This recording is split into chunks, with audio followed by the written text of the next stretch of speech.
বিশিষ্ট আইনজীবী, কলকাতা হাইকোর্ট এবং সুপ্রিম কোর্ট আশফাক আহমেদ মহাশয় তিনার মূল্যবান বক্তব্য রাখার জন্য আহ্বান জানাচ্ছি।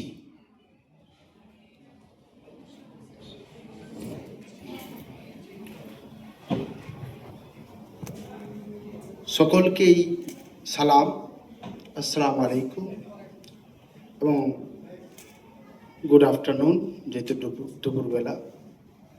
ডিজিটাল মিডিয়া অ্যাসোসিয়েশন পশ্চিমবঙ্গের বুকে আমি শুরু করতে চাই ধন্যবাদ দিয়ে সঞ্চালক মহাশয় আব্দুল সামাদ ভাইকে। খুব পরিচিতি একটি মুখ সোশ্যাল মিডিয়ায়, প্রতিবাদী, শুধু পরিচিতি না, প্রতিবাদী। এবং এখানে বিশেষ করে নিজাম পারভেজ, যিনি এনবিটিভির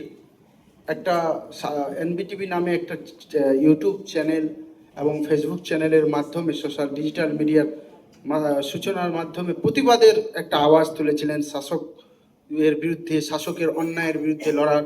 এবং পরবর্তীকালে ওনারই টিম, বন্ধুবান্ধব, সফির, ফারদিন, মুসায়েব, কি নাম, মুসা টিভি বলে খুব ফেমাস, ফারদিন E9, আমার সামনে বসে রয়েছে কি নাম, শাহাবুদ্দিন ভাই, আর আরো অনেকে, মানে দেখতে পাচ্ছি, নাম আমার মনে পড়ছে না, প্রচুর দেখতে পাচ্ছি যারা হাইকোর্ট পাড়াতেও থাকেন। আমি একজন আইনজীবী হিসেবে, যেহেতু আমি প্র্যাকটিস, আমার কলকাতা হাইকোর্ট আমার হোম কোর্ট, তারপর আমি সুপ্রিম কোর্টেও প্র্যাকটিস শুরু করেছি এবং সুপ্রিম কোর্টেরও আইনজীবী হিসেবে, এবং সামাজিক আন্দোলনের মাধ্যমে আমি উঠে আসা রাজনীতিবিদ বলতে পারেন। আমার সামাজিক জীবন থেকেই রাজনীতি শুরু। আগে এনজিও, সোশ্যাল ওয়ার্ক এবং হিউম্যান রাইট অর্গানাইজেশন করতে করতে পরে দেখলাম যে না, সোশ্যাল ওয়ার্কের মাধ্যমে শুধু আমরা সমাজের পলিসি চেঞ্জ করতে পারবো না। পলিসি চেঞ্জ করতে গেলে সরাসরি পলিটিক্সে যুক্ত হতে হবে। ওই কারণেই যেই পার্টিকে আমরা ছোট থেকে ফলো করি, আমার দাদু যে পার্টি করত, সেই পার্টি জাতীয় কংগ্রেসে যোগদান করি এবং জাতীয় কংগ্রেস আমাকে যথেষ্ট সম্মান দিয়ে একটা আন্দোলনের জায়গা, অন্যায়ের বিরুদ্ধে আওয়াজ তোলার জায়গা করে দিয়েছে।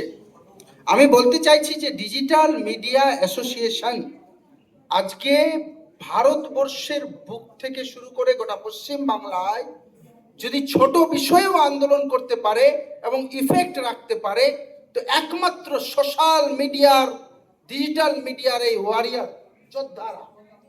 কারণ কি, আমরা দেখেছিলাম, আমি নিজের অভিজ্ঞতা দিয়ে বলছি, যখন বারুইপুর কাস্টোডিয়াল ডেথ 4 পার্সনকে মারা হয়েছিল এবং কোনো মিডিয়া খবর করতে চাইছিল না, তখন এই এনবিটিভি, নিজামের তৈরি করা এনবিটিভি এবং এনবিটিভির সাংবাদিক, আমি নাম না নিলেই নয়, হাসিবুর রহমান এরা এবং নিজাম পারভেজ, এরা অক্লান্ত পরিশ্রম করে সেই খবরটা করেছিলেন।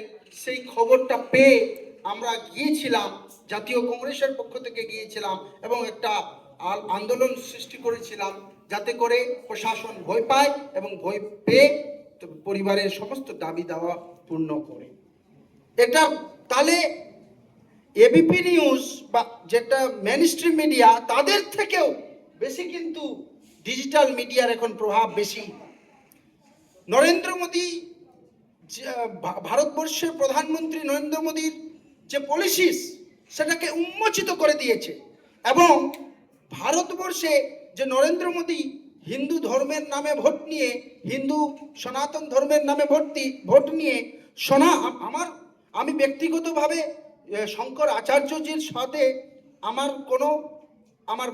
তার বিচার ধারাতে আমার বিরোধ রয়েছে, কিন্তু তবুও বলছি, শাস্ত্রানুগ কথা উনি বলছেন এবং যেহেতু সত্য কথা বলছেন, তো নরেন্দ্র মোদীজি ওনার বিরুদ্ধে একটা নকল সাধু দাঁড় করিয়ে দিচ্ছেন। সেটাকে যদি উন্মোচন করতে পারে, তার পাশেও গিয়েও দাঁড়িয়ে যেতে পারে, সেটা কিন্তু সোশ্যাল মিডিয়া, সেটা কিন্তু ডিজিটাল মিডিয়া। এবং রাহুল গান্ধীজি, এটা ভারতবর্ষের বিরোধী দলনেতা, আগামী ভবিতব্য প্রাইম মিনিস্টার, উনি কিন্তু বলেছিলেন, রাহুল গান্ধীজি, এক জায়গায়, যে না, ডিজিটাল মিডিয়ার খুব, এবং আমি খুশি যে নিজাম পারভেজ এবং তার টিমের ছেলেরা ভারত জোড়ো যাত্রা পশ্চিমবঙ্গে যখন হচ্ছিলেন, তখন কিন্তু তারা রাহুল গান্ধীজির সঙ্গে মিট করে এসছেন। হ্যাঁ, তো এবং আমাদের যে ভারত পশ্চিমবঙ্গের রাজনীতি, সেই রাজনীতিতে এখন বর্তমানে যদি সে সব পার্টি যারা বিরোধিতা করছে, তাদের আওয়াজ কেউ যদি তুলে ধরতে পারছে, সেটা কিন্তু এই ডিজিটাল মিডিয়ার মাধ্যমেই হচ্ছে।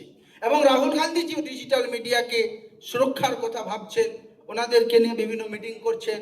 আর সেই জন্য আমরা জাতীয় কংগ্রেস পশ্চিমবঙ্গে ডিজিটাল মিডিয়ার জন্য এবং মেইনস্ট্রিম মিডিয়ার জন্য সকলের জন্য উন্মোচিত করে দিয়েছি আমাদের প্রদেশ কংগ্রেসের বিধান ভবন, যেখানে আমরা বৈঠক নামে একটা প্রোগ্রাম চালাচ্ছি। আমি আহ্বান জানাবো ডিজিটাল মিডিয়ার বন্ধুদের, সহযোদ্ধাদের, যে প্রতিদিন আমাদের 5টা থেকে 7টা চা কফি আলোচনা আমাদের নেতৃত্বের সঙ্গে থাকবে।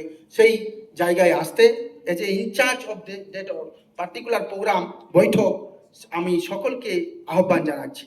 আর আমি মনে করি যে অনেক আর্থিক, সবাই বললেন একটা কথা, যে একটা আর্থিক ব্যাপার রয়েছে, এটাকে কিভাবে ঠিক করতে হবে, এটাকে আপনারা সংগঠন করছেন। এই যে ডিজিটাল মিডিয়ার একসঙ্গে জুড়ে যদি তারা একটা অ্যাসোসিয়েশনটাকে শক্তিশালী করতে পারে, আর অ্যাসোসিয়েশনটার যদি অডিট বা যেটা সব কিছু যদি ঠিকঠাক রাখা যায়, তো আশা করি কেউ ছেড়ে যাবে না। অনেক সময় কি সংগঠন তৈরি হয়, এর আগেও প্রেস ক্লাবে একটা তৈরি হয়েছিল, তারপরে ওখানেই ঝামেলা হয়েছিল, বিভেদ হয়েছিল, তো আবার এটাও একটা তৈরি হলো। আমি আশা করব এই সংগঠন সুদৃঢ়ভাবে আর নিজের লক্ষ্যে কাজ করবে এবং নিজেদের মধ্যে বিভেদ সৃষ্টি করবে না। আর আগামী দিনে এই সংগঠন একটা সবার ডেমোক্রেটিক ওয়েতে চলবে, যাতে করে সংগঠনের সব সদস্যরাই সমান সুযোগ পায়। আমি আশা করছি যে ডিজিটাল মিডিয়ার মাধ্যমে আগামী দিনে ভারতবর্ষে এই যারা ভারতবর্ষের বিরোধী, যারা দেশ বিরোধী, যারা ধর্ম বিরোধী, সব ধর্মের মানুষের বিরোধী, দলিত বিরোধী, মাইনরিটি বিরোধী, এই সমস্ত সরকারকে এই ডিজিটাল মিডিয়ার মুখোন্মোচন করে এদের মাধ্যম দিয়েই কিন্তু ভারতবর্ষের মানুষের কাছে তথা পশ্চিমবঙ্গের মানুষের কাছে আমাদের আওয়াজগুলো পৌঁছে যাবে। এবং তারা, যদি আমরা শাসন ক্ষমতায় আসি আর আমরাও যদি ভুল করি, চোখে চোখ রেখে কথা বলবে, কোনো পরোয়া করবে না। এই সাংবাদিকতার দাওয়ের থেকে শুরু হয়েছিল, এখন পর্যন্ত আমরা দেখছি পশ্চিম বাংলার এই সমস্ত করছে। তাদেরকে আমি সাধুবাদ জানাই, তাদেরকে আমি অনেক ধন্যবাদ জানাই। আমি আমার এই বলে বক্তব্য শেষ করছি যে সরফরোশি কি তমন্না अब हमारे दिल में है, देखना है जोर कितना बाजुए कातिल में है। ডিজিটাল মিডিয়া অ্যাসোসিয়েশনের সমস্ত সদস্য এবং যারা দায়িত্বে আছেন সকলকে ধন্যবাদ জানাই। ধন্যবাদ।